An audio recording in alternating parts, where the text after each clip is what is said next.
اعوذ باللہ من الشیطان الرجیم بسم اللہ الرحمن الرحیم کذالک وَأَوْرَثْنَاهَا بَنِي إِسْرَائِيل۔ یہ سورہ شعراء کی آیت نمبر 59 ہے۔ ترجمہ اس آیت کا یہ ہے، اور ایسا ہی ہوا اور ہم نے ان کا وارث بنی اسرائیل کو بنایا۔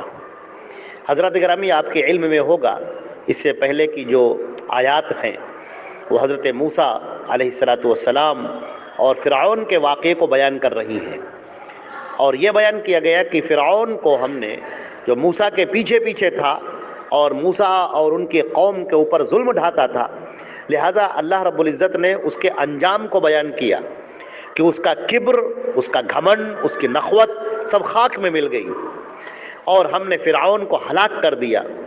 وہ سب کے سب، ماں اپنے حامان اس وزیر کے اور اپنے لشکر کے، وہ پانی میں ڈوب گیا۔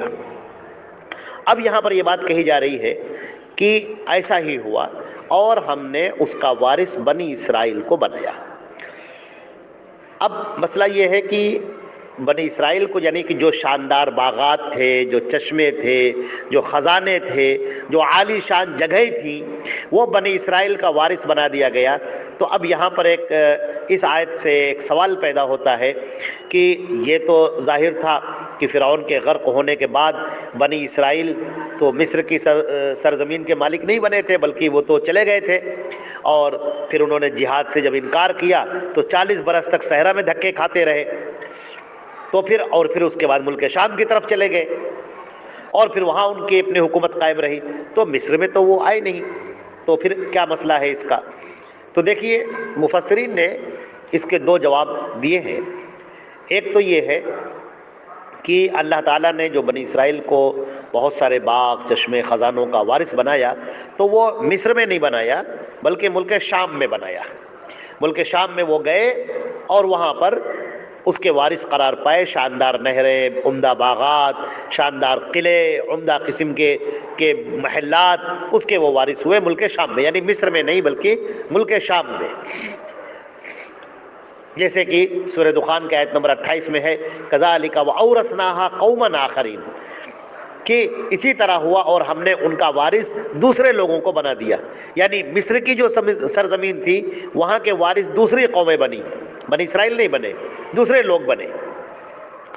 اور دوسری بات یہ کہی گئی کہ اللہ تعالیٰ نے مصر کے باغوں، چشموں، خزانوں کا مالک بنی اسرائیل کو بنایا، لیکن ان والے بنی اسرائیل کو نہیں بنایا جو موسیٰ علیہ السلام کے ساتھ نکلے تھے، ان کو نہیں بنایا، بلکہ ان کو تو جب انہوں نے جہاد سے انکار کیا تو ان کو سزا ملی، وادی تیہ میں بھٹکتے رہے۔ تو مصر کا وارث کس کو بنایا؟ تو یہ کہا جاتا ہے کہ بنی اسرائیل کی ایک اور نسل جو آئی، اس کو یہ نعمت عطا ہوئی کہ ہم نے ان کو اس کا وارث بنایا۔ اور یہ بات زیادہ سمجھ میں آ رہی ہے کیونکہ بنی اسرائیل جو ہے اس کے بعد، اگرچہ موجودہ تاریخ میں اس کا ذکر تو نہیں ملتا ہے، لیکن تاریخ میں ذکر نہ ملنے کا مطلب تو نہیں کہ وہ چیز نہیں پیش آئی ہے، بہت ساری چیزیں تاریخ میں نہیں ہیں، تو ایسا ممکن ہے کہ وہ وہاں پر اس کے وارث بنائے گئے ہوں۔ تو اس طرح سے دو مفسرین کی یہاں پر یہ رائے رہی ہیں، اور ان دونوں کو یہاں پر ظاہر کر دیا گیا ہے۔ تو اب اس کے آگے کی جو بات ہے وہ مزید انشاءاللہ پیش کی جائے گی۔ یہاں پر ایک یہ درمیانی بات آ گئی تھی تو لہذا اس کا ذکر یہاں پر کر دیا گیا ہے۔ باقی جو موسیٰ اور فرعون کا جو یہ قصہ چل رہا تھا وہ انشاءاللہ آگے اور بھی کنٹینیو ہوگا، اور اس کے آگے اسے بیان کیا جائے گا۔ اللہ تعالی ہم کو اور آپ کو عمل کرنے کی توفیق عطا فرمائے۔ والسلام علیکم ورحمۃ اللہ وبرکاتہ۔